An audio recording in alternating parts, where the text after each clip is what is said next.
Subscribe करें और bell दबाएं ताकि कोई खबर रह न जाए।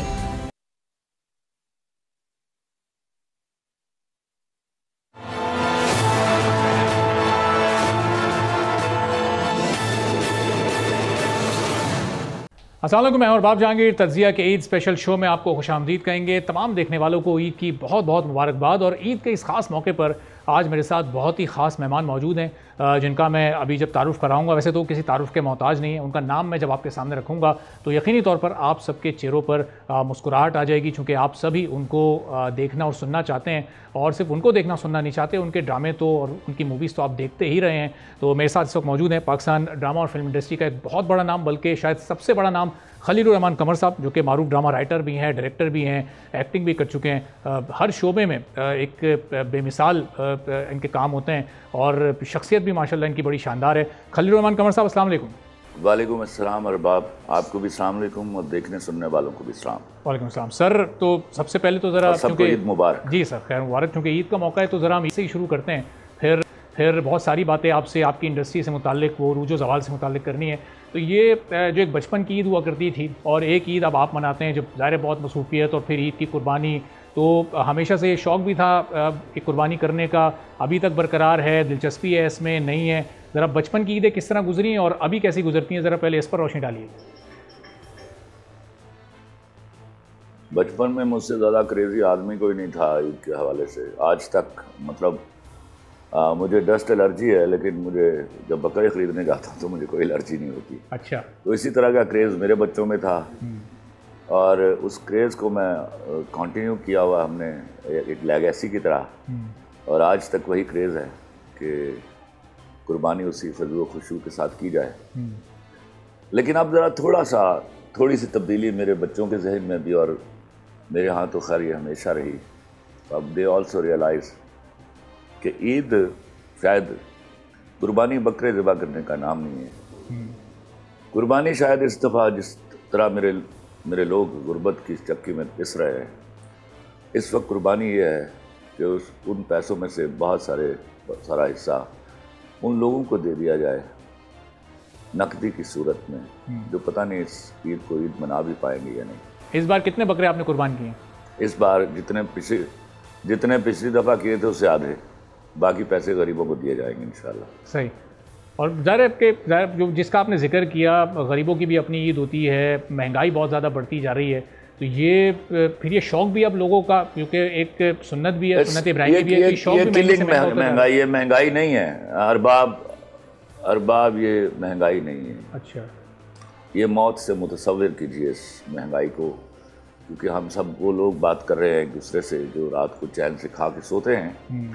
तो हमें अब एहसास करना होगा कि मेरे यहाँ का गरीब आदमी किस अजाब में मुब्तला है, और हमें वी शुड कम फॉरवर्ड।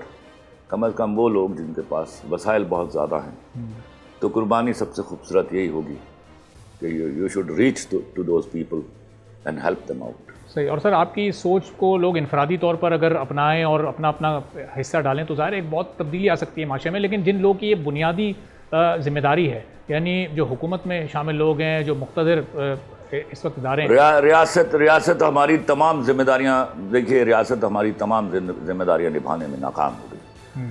तो जब ऐसी सूरत हाल से लोग दो चार हों, तो उन लोगों के सर पर ज़्यादा जिम्मेदारी है जिनके पास अल्लाह ने वसाइल दिए हुए हैं।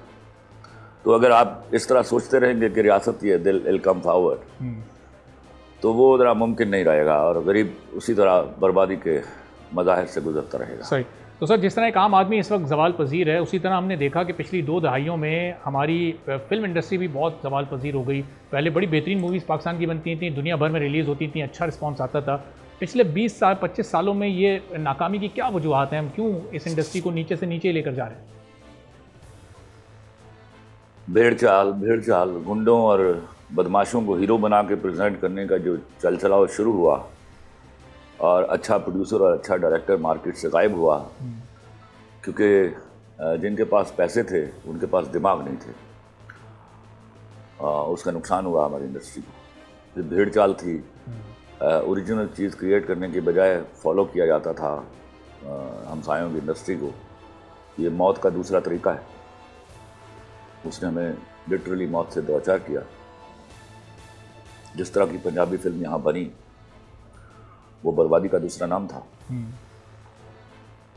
तो सर 60s और 70s में तो आज से कोई 40-50 साल पहले तो हमसाए हमें फॉलो करते थे, हमारी म्यूज़िक को, हमारे सिंगर्स को बुलाते थे, हमारे एक्टर्स को वहाँ पर बुलाया जाता था, उनकी जैसी एक्टिंग करने की अपने अदाकारों को और हिदायतकारों को वो हिदायत करते थे। तो ये फिर ये काया पलट कैसे हो गई आने वाले दौर में? नहीं, ऐसी सूरत हाल कभी भी नहीं रही। अच्छा, क्या आपका हमसाया आपको फॉलो करता था? देयर आर फ्यू एग्जाम्पल्स जिनमें उन्होंने हमारे कुछ कॉन्सेप्ट चोरी किए म्यूज़िक के हवाले से, वरना they were always on at the peak.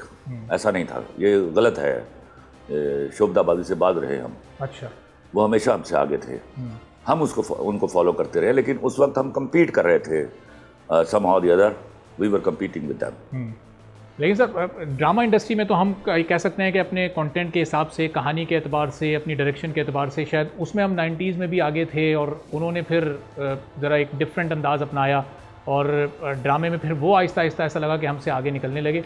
ड्रामे में तो हम बहरहाल उनसे आगे थे ना, अगर फिल्म की हद तक नहीं थे तो। ड्रामे में वो कभी हमसे आगे नहीं निकले, लेकिन हमारी वो जो भीड़ चालिया सोच है, उसने उनके कुछ ड्रामों को कुछ देर के लिए यहाँ शोहरत और बख्शी, लेकिन वो that was not long lasting, और नतीजा वही हुआ कि ढाक के 3 पात, अब दे स्टैंड नो वेयर। उनको ड्रामा बनाना ही नहीं आता, ड्रामे से ताल्लुक़ नहीं उनका। जितना फ़र्क हमारी फिल्म इंडस्ट्री और उनकी फिल्म इंडस्ट्री में, उतना ही फ़र्क हमारे ड्रामे और उनके ड्रामे में है, रिवर्स है वो।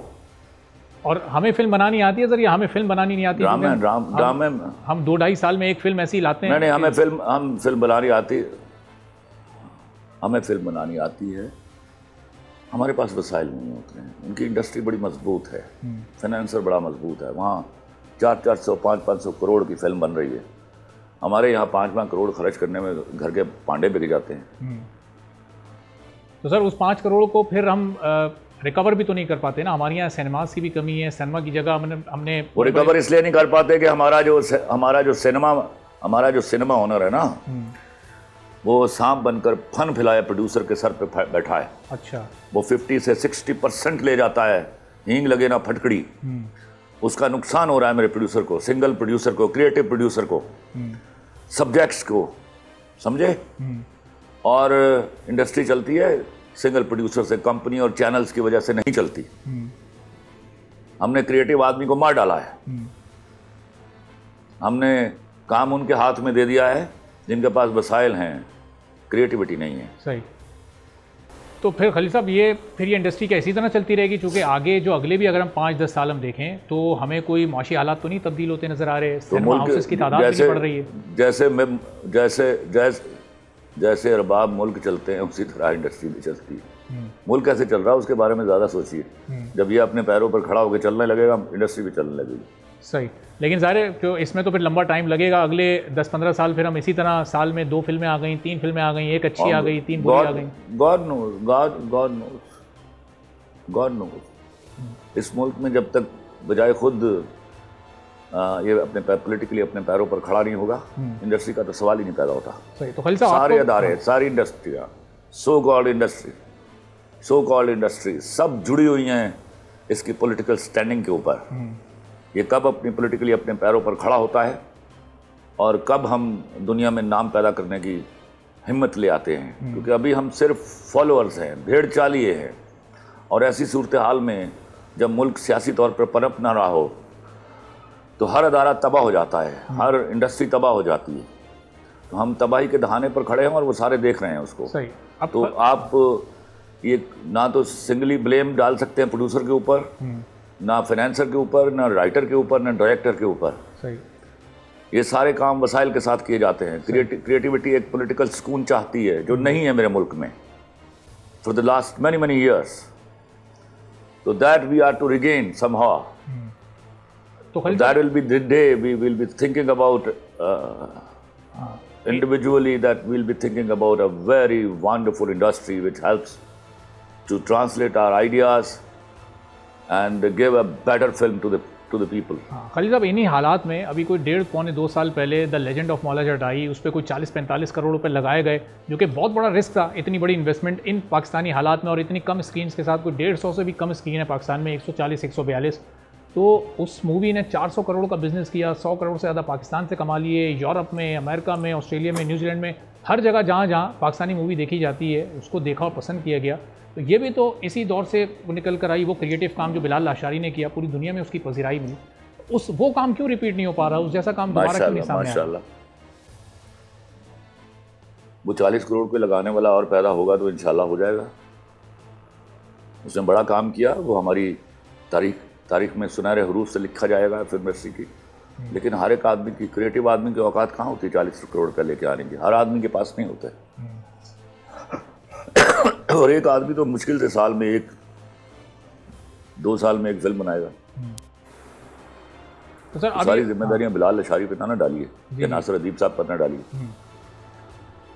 अब ये बुनियादी जो किरदार होता है किसी भी फिल्म की कामयाबी में, वो होता किसका? वो बेहतरीन कास्ट आप ले लें कि फवाद खान, माहिरा खान को आपने ले लिया, या हुमायूं सईद को ले लिया, या आपका राइटर बड़ा बेहतरीन होना चाहिए जिसने ज़बरदस्त कंटेंट क्रिएट किया? ये पैकेज है, ये आप एक complete package. Of course without writer आपने करना क्या है? हाँ, आपने टामक टोइयाँ मारनी है, हवा में तीर चलाने हैं। You need a wonderful writer, you need a wonderful content, then starts things. How good is the director, how good is the cast, but the pivotal issue is the content, the writer. तो sir आमतौर पर हम देखते हैं कि अगर writer बड़ा है, डायरेक्टर बड़ा है, वही करना है जो पिछली फिल्म में करके आया था। सही, राइटर और डायरेक्टर बड़े तो फिर वो कास्ट भी बड़ी ही लेते हैं। राइटर बड़ा है यार, of course writer is to be recognized as the bigger one. उसके डायरेक्टर के पास तो वही शॉट्स होते हैं जो पिछली फिल्म में लिया तो वही अगले फिल्म में ले लेने उसने। Writer is to give a new subject. शायद ये बदकिस्मती है खलील साहब आज के दौर की कि हम देखते हैं कि अक्सर ड्रामों या मूवीज़ में ऐसा होता है कि राइटर का लिखा हुआ स्क्रिप्ट तब्दील कर दिया जाता है। वो हीरो को या हीरोइन को अगर कोई स्क्रिप्ट नहीं पसंद आ रहा, डायलॉग नहीं पसंद आ रहे, या डायरेक्टर को कोई सिचुएशन नहीं समझ आ रही, तो राइटर से पूछे बगैर ये तब्दीलियाँ कर दी जाती हैं। आजकल ये बड़ा आम हम होते देख रहे हैं इंडस्ट्री में, शायद आपके भी इल्म में ये बिल्कुल इल्म में है। मेरे यहाँ एक्टर और डायरेक्टर निकाल दिए जाते हैं, स्क्रिप्ट की किसी की जरूरत नहीं है चेंज करने की। जिससे जो करेगा उसका आखिरी काम होगा मेरे साथ।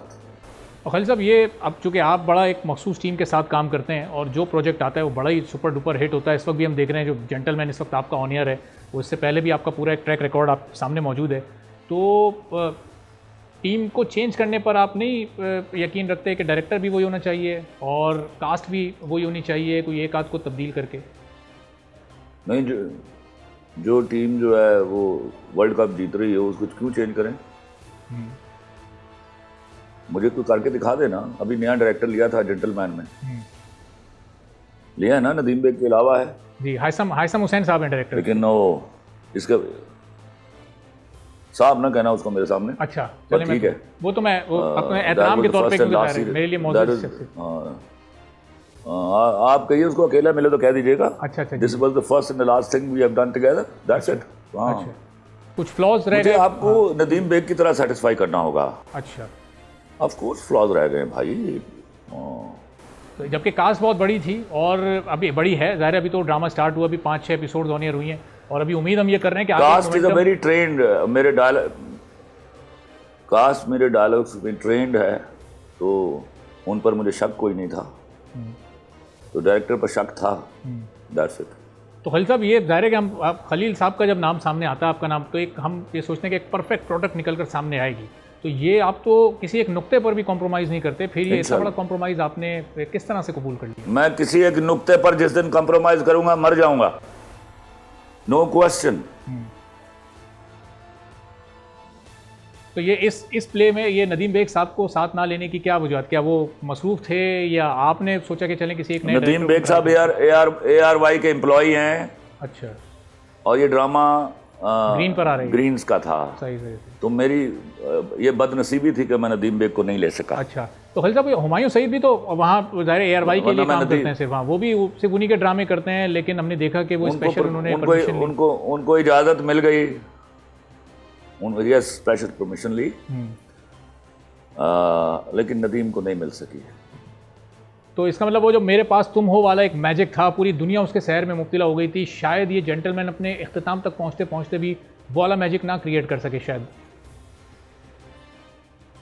अल्लाह से दुआ कीजिए, इट्स अ वंडरफुल स्क्रिप्ट, मैंने अपने मेरे स्टाइल से बड़ा हट के लिखा हुआ स्क्रिप्ट था, और इसमें जितना बड़ा मैसेज है शायद वो मेरे पास तुम हो से भी ज़्यादा इम्पोर्टेंट है, तो वो जाना चाहिए पब्लिक की तरफ। That's very important, that's a beauty, that is very well performed serial and script is such wonderful, don't worry, तो अल्लाह मेहरबानी करेगा। अच्छा, इस तरह के जो स्क्रिप्ट्स हैं ये आवाम में उनकी पजीराई या मकबूलियत या एक्सेप्टेंस है? चूँकि हम देखते हैं वो जब वो घरेलू नाचाकियों वाले स्क्रिप्ट चल रहे होते हैं, सास बहू के झगड़ों वाले चल रहे होते हैं, तो बड़ी तवज्जो से लोग वो ड्रामे देख रहे होते हैं। वो तो मैंने तो ऐसे कभी लिखे ही नहीं ना। बिल्कुल भैया, क्या कैसी बात कर रहे हो? जो पब्लिक ने जिस तरह तवज्जो से मेरे ड्रामे देखे हैं, सैल्यूट टू देम, तो इसका मतलब है वो नफरत करते हैं, एक्चुअली उनके पास चॉइस ही कोई नहीं है। तो मेरा स्क्रिप्ट तो कभी भी सास बहू, मेरे तो पूरी जिंदगी में मैंने सास और बहू का नाम नहीं लिखा। सही। और ये जो भेड़चाल चल रही है खलील साहब, ये जो इस वक्त ज़्यादातर मेजॉरिटी ऑफ राइटर्स ये इन कहानियों को लेकर चल रहे हैं, बड़े बड़े चैनल्स भी इन कहानियों पर ड्रामे बना रहे हैं, तो ये रूटीन ये क्यों चेंज नहीं हो पा रहा? इसमें कहीं ना कहीं इंस्पिरेशन शायद हमारे पड़ोसी मुल्क की भी, हमसाये की भी है, कि वहाँ से लोगों ने ये इंस्पिरेशन ली हुई है और वो 100-100, 200-200 कहानियों पर मुश्तमिल ड्रामे चल रहे हैं। जबकि आपके कहानियाँ और ड्रामे आपके विद इन टाइम ख़त्म हो जाते हैं, जो एक एक्चुअल ड्रामे का टाइम होता है, स्टैंडर्ड टाइम। अरे पड़ोसी मुल्क का जो करिश्मा था वो एक शॉर्ट लिव्ड था, वो ख़त्म हो चुका। ओके, अब देयर इज़ नथिंग लेफ्ट। हाँ, नेटफ्लिक्स पे उनके फिल्म के बराबर के जो स्क्रिप्ट आते हैं या ड्रामे आते हैं वो देखे जाते हैं, लेकिन हमारे यहाँ हमारा ड्रामा चल रहा है। और याद रखिए, हमारा अलमिया ये है, ये जो सास बहू और इंटरनल फैमिली रेप पर जो ड्रामे बन रहे हैं, ये वहाँ हमारे मोस्टली जो कंटेंट हेड्स हैं वो फेमिनिस्ट हैं, सड़ी हुई अंदर से बदसूरत औरतें। तो वो स्क्रिप्ट चलने नहीं देती, वो मेरे यहाँ के राइटर को ब्लैकमेल कर रही हैं। और सारे राइटर जो हैं वो कई ऐसे हैं बेचारे जो अपने मजबूरियों के हाथों बिक जाते हैं, उनको खिलौना बन के लिख देते हैं जो वो चाहती हैं। तो ये अलमिया है जिससे दो चार है इस वक्त मेरी इंडस्ट्री। अच्छा, तो इसकी वजह से ये कमर्शियलिज्म है कि सिर्फ अब काम पैसे के लिए हो रहा है, अब क्वालिटी तो देखी नहीं जा रही है, अब क्वांटिटी? भैया, मैंने बताया कि वहाँ फेमिनिस्टों ने कब्जा किया हुआ है। अच्छा, ये बात क्लियरली समझ आ रही है? सही। मेरे यहाँ कंटेंट जो चैनल्स की कंटेंट हेड्स हैं वो मोस्टली फेमिनिस्ट खातीन है, या जो वहाँ मर्दनुमा औरतें बैठी हैं वो हैं। सही। तो ये खलील साहब, इस वक्त जो बड़े बड़े राइटर्स हैं लिखने वाले, जिसमें ज़ाहिर है आप सर फहरिस्त हैं, तो आप लोगों नहीं ऑफर होती कि आएँ जी आप कंटेंट हेड बन जाएं, ज़रा हमारे चैनल के स्क्रिप्ट्स आप उनकी नोक पलक संवारें, ताकि ज़रा चैनल का कंटेंट बेहतर हो सके, चाहे वो कोई भी बड़ा चैनल हो, कोई छोटा चैनल हो? इंटेंशन नहीं है इन लोगों की कंटेंट को बेहतर करने की? क्या आप लोगों को और बात समझ आनी चाहिए कि किसी राइटर का काम सही नहीं किया जा सकता, वो सही होता है। बिल्कुल सही। मैं किसी को कैसे राइट है मेरे पास कि मैं किसी के कलम के ऊपर कलम चलाऊं? या तो कोई राइटर में है या कोई राइटर नहीं है। सही, समझे आप? बिल्कुल। ये नोक पलक संवारना जो है इंतहाई घटिया लफ्ज़ है, ये क्रिएटिविटी के मुंह पर थूकने के बराबर है। अच्छा। ये जो लोग काम करते हैं वो उनकी बाजपुरस होगी ऊपर जाकर अल्लाह के सामने, क्योंकि ये जो लिखने का हुनर जो है, बदियत होता है, वो अल्लाह की तरफ से होता है, और आपकी जुर्रत नहीं होनी चाहिए किसी की नोक पलक संवारने की। सही। वो या तो राइटर है या तो सीधा बोलिए कि आप राइटर नहीं है, जाइए घर। या फिर अगर वो राइटर है तो please don't step into his domain और हर डोमेन। मेरे यहाँ राइटर को पूरा मैदान दीजिए लिखने के लिए, वो आपको बड़ी बड़ी स्क्रिप्ट लिख के देगा, वो बड़ी बड़ी स्क्रिप्ट लिख के देंगी। ऐसी ऐसी अच्छी लड़कियाँ हैं, ऐसे ऐसे अच्छे लड़के हैं, उनको खरीदिए ना उनकी मजबूरी की वजह से। ठीक है, चलें खलील साहब एक छोटा सा ब्रेक लेते हैं, फिर ब्रेक के बाद जब वापस आते हैं अपना नया जो प्रोजेक्ट, नया जो जेंटलमैन इस वक्त चल रहा है, लिखा है एक बड़े रिलेटिवली न्यू चैनल के लिए लिखा, तो इसके पीछे क्या सोच थी? चूँकि आपके ड्रामे जब भी आते हैं वो सारे टॉप चैनल्स पर, बड़े चैनल्स पर आते हैं। एक ब्रेक के बाद वापस आते हैं, फिर ईद से मुतालिक भी और ये सवाल भी खलील साहब के सामने रखेंगे, छोटे से ब्रेक के बाद।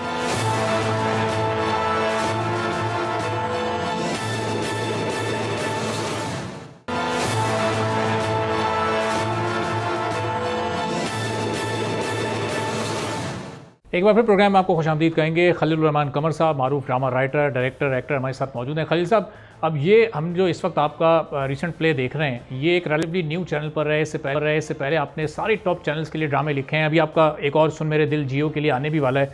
तो ये नए चैनल के लिए ड्रामा लिखने के पीछे आपकी क्या सोच थी? यानी आप ये जहन में नहीं था कि नए चैनल की व्यूअरशिप भी कम होती है, लोग ऑडियंस कम होती है, लोग कम देखते हैं? मैंने अल्लाह ने मुझे दिया हुआ है वो, क्योंकि मैं लिखता वो मुझे वो देता है तो वो उसको इज़्ज़त भी दे देता है। तो घबराइए मत, छोटे चैनल बड़े चैनल इसी तरह बनते हैं कि कोई अच्छी स्क्रिप्ट आ जाए, कोई अच्छा प्ले आ जाए और अल्लाह ताला उनको इज़्ज़त दे दे। उन्होंने बड़ी मेहनत की हुई है और आई थिंक अल्लाह उनको इज़्ज़त देगा। सही। तो खलील साहब, अभी आने वाले जो आपके अभी बड़ा भी तो बनना है ना छोटों ने। बेशक बेशक, बिल्कुल। तो अभी जो आने वाले प्रोजेक्ट हैं आपके, कोई मूवी आप लिखने वाले हैं या कंप्लीट कर चुके हैं? ये सुन मेरे दिल तो ऑलमोस्ट कंप्लीट हो ही चुका है। इसके बाद के जो प्रोजेक्ट्स हैं वो किन किन चैनल्स के लिए, किस कास्ट के साथ, क्या क्या प्लान्स हैं आगे?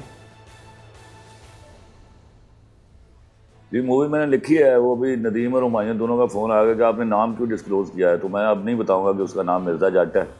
अच्छा। और उसमें हुमायूं सईद और मायरा खान को मैं आ रहे हैं दोनों अल्लाह के फजल से, तो मैं अब ये नहीं बताऊंगा। अच्छा, चलें, हमने भी नहीं सुना कि मिर्ज़ा जट नाम की कोई मूवी आ रही है। ये मैं मंटो नहीं हूँ के बाद शूट पे चली जाएगी इंशाल्लाह फिल्म। अच्छा। अक्टूबर में गालिबन। तो अभी ये मैं मंटो नहीं हूँ शुरू हो रहा है ARY के लिए। 5 तारीख से शूटिंग है उसकी, दुआ कीजिए। सही। अल्लाह ताला मेहरबानी करे। और सर आपका नाम जहाँ मौजूद हो तो फिर वहाँ तो ज़ाहिर है एक वो सक्सेस गारंटीड होती है। ये जो अभी सुन, जहाँ पर अल्लाह का नाम है सर वहीं पे इज्जत है सर। बेशक बेशक सर, बिल्कुल आपने दुरुस्त फरमाया। तो ये अब जो ये अगला ड्रामा अभी सुन मेरे दिल आपका आएगा, ये इसकी कहानी ज़रा माजी की कहानियों से कुछ मुख्तलिफ है, चूँकि इसकी भी बड़ी अट्रैक्टिव कास्ट है। इस वक्त जो एक हार्ट थ्रॉब है इस वक्त इस नेशन के बाद वो मौजूद है। माजी की कौन सी कहानी मेरी कहानी आपस में मिलती है? सब मुख्तलिफ है, तो ये भी मुख्तलिफ है। It's wonderful script. और यहाँ मैं पेशगी आपको कंफर्म करता हूँ कि Haseeb has done it wonderfully well. अच्छा। मुझे नदीम बेग के बाद अगर कोई डायरेक्टर अच्छा लगा है तो वो हसीब है। Beautifully done, he has done it so beautifully. और मेरे एक्टर्स ने भी बहुत आला परफॉर्म किया है। और सर इससे पहले जो एक मूवी का तजुर्बा सुन मेरे दिल, वो तेरी मेरी कहानियाँ की सूरत में रहा, वहाँ पर आपने वहाज अली और महवी शहाद के साथ उनको कास्ट किया। तो चूँकि वो पूरी एक मूवी तो नहीं थी, वो तो उस मूवी का एक कहानी थी, एक पार्ट था, एक नया आइडिया था जो पाकिस्तान में इंट्रोड्यूस करवाया गया उस मूवी के ज़रिए। तो वो एक्सपीरियंस आपका कैसा रहा? Beautiful experience, beautiful. Mahvi Shahad तो वैसे मेरी चहेती है और बहाज के साथ पहली दफ़ा काम करा था। बहाज हैज़ डन इट माशाल्लाह, ही इज़ टू वंडरफुल। और जितने भी एक्टरों ने काम किया, इवन जो सेकंड थर्ड लीड में थे, वो भी they have done it so beautifully well. Nadeem did it वो so wonderfully well, so it was a well done movie. और खलील साहब, ये वहाज अली को जब आपने कास्ट किया उस मूवी के लिए, तो ये तेरे बिन की कामयाबी को देखते हुए किया या फिर उससे पहले आपने तय कर लिया था कि वहाज अली को इस मूवी में कास्ट करना है? मैंने तेरे बिन देखा ही नहीं हुआ भैया। अच्छा। मैंने उसको कास्ट नहीं किया था, उसको नदीम बेग ने कास्ट किया था, मैंने मान लिया था। अच्छा। तो वो जो 3.5 अरब या 4 अरब के करीब लोग हैं दुनिया भर में, गुड एक्सपीरियंस, उनमें आप शामिल नहीं है तेरे बिन को देखने वालों में? मैं नहीं था। अच्छा। I didn't watch even a single episode of that play. तो सर इतना ज़्यादा वो अपना प्ले देखने का वक्त बड़ी मुश्किल से मिलता है भैया। अच्छा अच्छा अच्छा। लेकिन वो जब इतनी शोहरत आपने नहीं, वेल डन। मेरा देखिए, जो भी ड्रामा पाकिस्तान में बन रहा है, इंडस्ट्री के इस फ्रेटर्निटी का हिस्सा होने की वजह से मैं उसको ओन करता हूँ, दैट बिलोंग्स टू मी। लेकिन मैं नहीं देख पाया, कई दफ़ा अपना नहीं देखा जाता।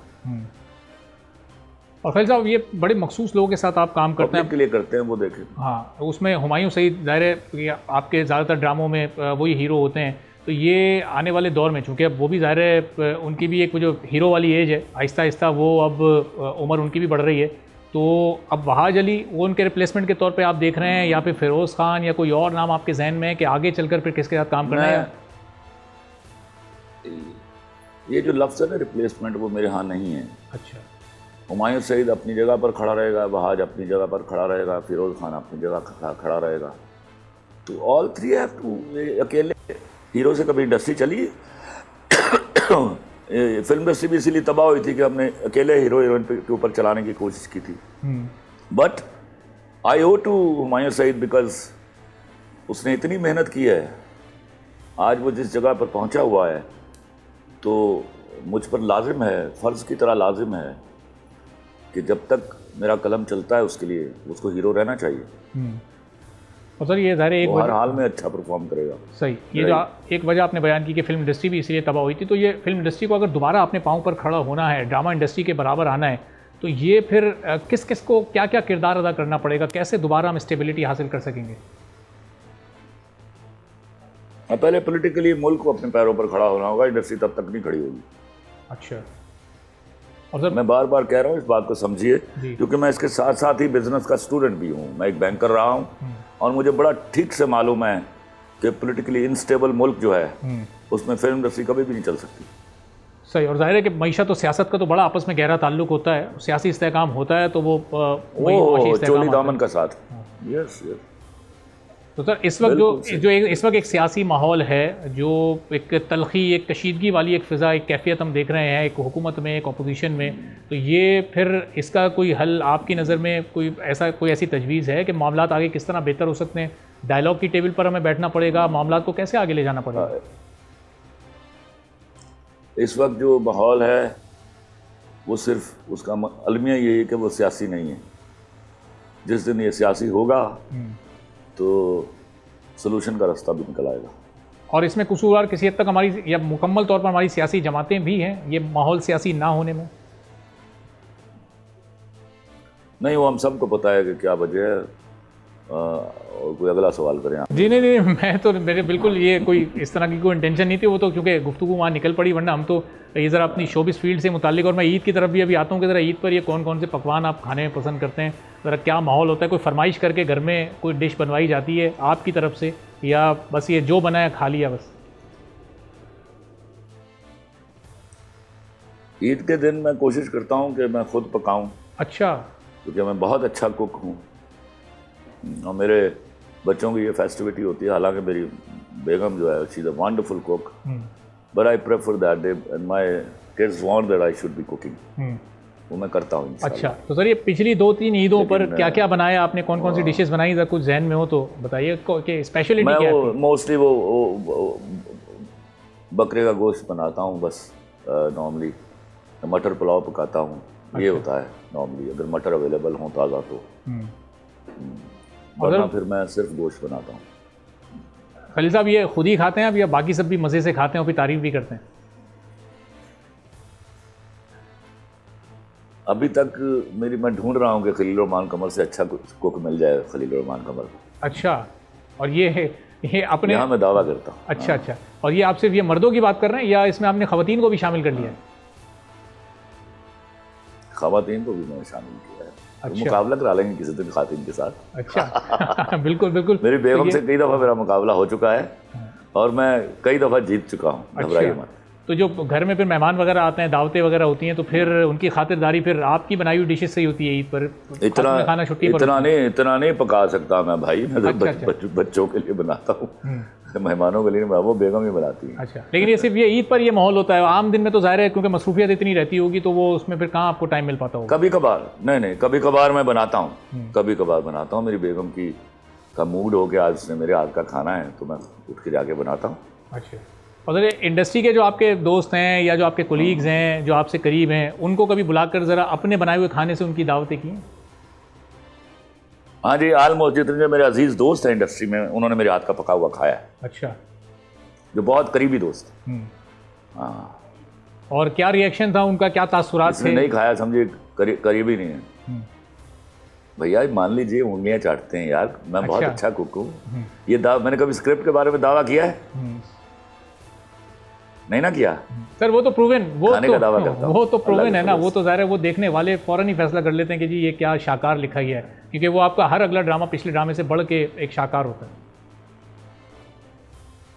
आप अल्लाह से दुआ कीजिए और यकीन कर लीजिए कि खाना पकाने में जो भी मैं पकाता हूँ अल्लाह के फजल से अल्लाह ने दिया हुआ मुझे। सर ये यकीन कर लिया मैंने। अब ये बताएं कि ये जो जिस तरह आप बेहतरीन खाना पकाते हैं, बेहतरीन स्क्रिप्ट लिखते हैं, ये बाकी लोगों में भी आप ये चीज़ कन्वर्ट कर रहे हैं, उनको भी सिखा रहे हैं? ये कुछ राइटर्स को आपने कभी ट्रेन किया या लोग आपसे आके पूछते हैं कि ज़रा हमें भी थोड़ी सी टेक्निकलिटीज़ बताएं? देखो मैंने मोस्टली देखा जो लोग अच्छे क्रिएटिव लोग थे ना, उनमें उनको खाना अच्छा पकाना आता था। अच्छा।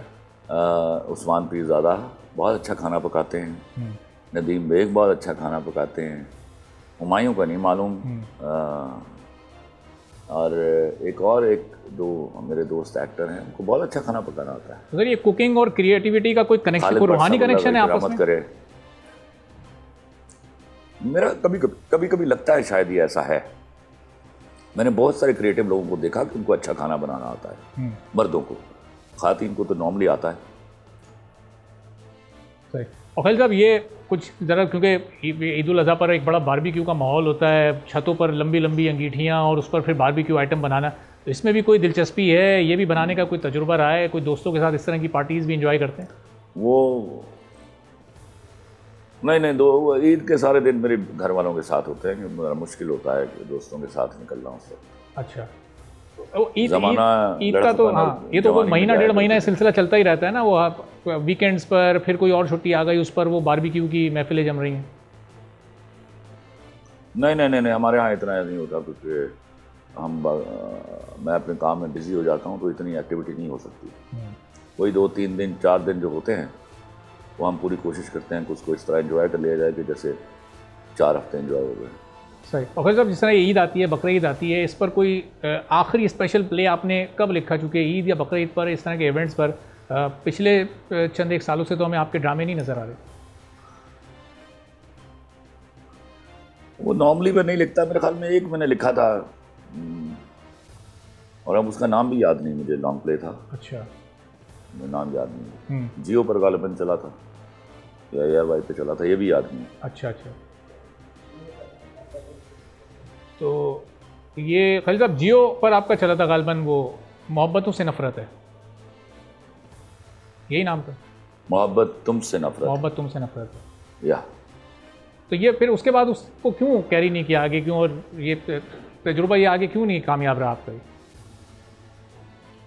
वो सबको पता है कि मैंने फिर जियो के साथ काम करना बंद कर दिया, और अभी चूँकि सुलह हो गई तो अब दोबारा काम कर रहा हूँ उनके साथ, और इंशाल्लाह बराबर का काम करूँगा अब एयरवाई के। अच्छा, तो ये 1-2 घंटे वाला कोई अगर कॉन्सेप्ट हो तो उस पर आप काम करना पसंद नहीं करते कि ज़रा वही 30-35 एपिसोड वाला मामला हो, तो तभी आपको ज़रा आप भाई उसमें एक कहानी, उसमें अरबाब कहानी ज़ाया हो जाती है। अच्छा, तो वो इतना वक्त भी नहीं होता, तेरी मेहरबानी। हाँ, अच्छा, तो लेकिन इस वक्त हम देखते हैं कि वो अभी ईद आई नहीं होती, बकरा ईद आई नहीं होती, वो प्रोमोस चलना शुरू हो जाते हैं, ट्रेलर चलना शुरू हो जाते हैं स्पेशल ड्रामों के, तो एक बड़ी भेड़ चाल लगी हुई है ये इस तरह की। तो मैं माशाल्लाह मुझे अच्छा लगता है, मुझे अच्छा लगता है। मेरे लोग लिख रहे हैं ना, तो मज़ा भी आ रहा है, एंजॉय भी कर रहे हैं हम। सही। और खैर साहब 2 शेर भी मुझे आपसे सुनने हैं, एक तो जो आपकी इस वक्त इंडस्ट्री की ओवरऑल एक फिल्म इंडस्ट्री की और शोबिज़ इंडस्ट्री की जो सिचुएशन है, ज़रा इस पर अगर कोई एक शेर आप अर्ज़ कर सकें, और फिर जो फिल्म इंडस्ट्री की सिचुएशन। जी आगे। और उसके बाद फिर एक जो हमारा इस वक्त जो एक मुल्क का जो एक माहौल बना हुआ है ना, जो एक मुल्क की हमारी जो सिचुएशन है, ज़रा एक शेर उस पर भी मैं चाहूँगा कि आप अर्ज़ करें। एक शेर मेरा है जो फिल्म इंडस्ट्री के ऊपर है, वो मैं अर्ज़ किए देता हूँ। कौन चाहेगा मोहब्बत की तबाही, लेकिन कौन चाहेगा मोहब्बत की तबाही, लेकिन तुम जो चाहो तो खुदा इसको भी बर्बाद करे। और सियासी सूरत हाल पे मुझे वो सागर सिद्दीकी साहब का शेर याद आता है कि आओ एक सजदा करें आलम मदहोशी में, लोग कहते हैं कि सागर को खुदा याद नहीं। सर ये सियासी सूरत हाल पे आपने अपना शेर नहीं सुनाया, इसकी कोई ख़ास वजह? आप अपना, मैं सुना देता हूँ, चलिए सुनिए। वो एक पूरी नज़्म गज़ल है, वो सुनाता हूँ, खुश हो जाइए। दिलों को दर्द करने में 76 साल लगते हैं, दिलों को दर्द करने में 76 साल लगते हैं, यहाँ बसकर उजड़ने में 76 साल लगते हैं। वाह। 76 साल पहले भी गुलामी सी गुलामी थी, 76 साल पहले भी गुलामी सी गुलामी थी, नए जिंदान सजने में 76 साल लगते हैं। क्या कहने। सरों से मेरी औरत के दुपट्टे खींचने वालों, सरों से मेरी औरत के दुपट्टे खींचने वालों, खुदा का डर उतरने में 76 साल लगते हैं। तेरी वीगो के सदके हम सफ़े बुज़दिल में बैठे हैं, तेरी वीगो के सदके हम सफ़े बुज़दिल में बैठे हैं, तुम्हारा खौफ बढ़ने में 76 साल लगते हैं। 73 साल पहले हम सुना था पार उतरे हैं, 76 साल पहले हम सुना था पार उतरे हैं, मगर फिर डूब मरने में 76 साल लगते। आधा वर्ष।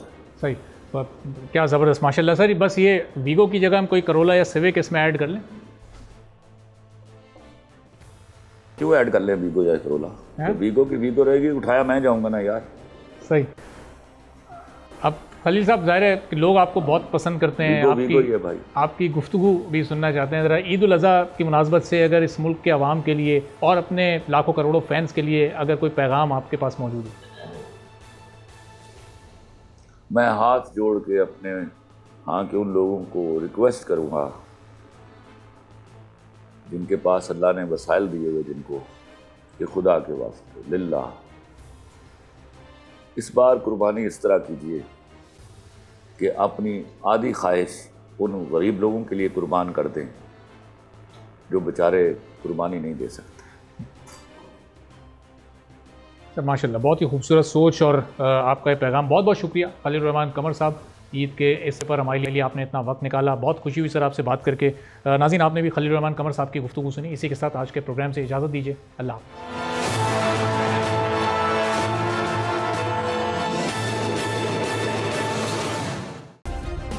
सब्सक्राइब करें और बेल दबाएं ताकि कोई खबर रह न जाए।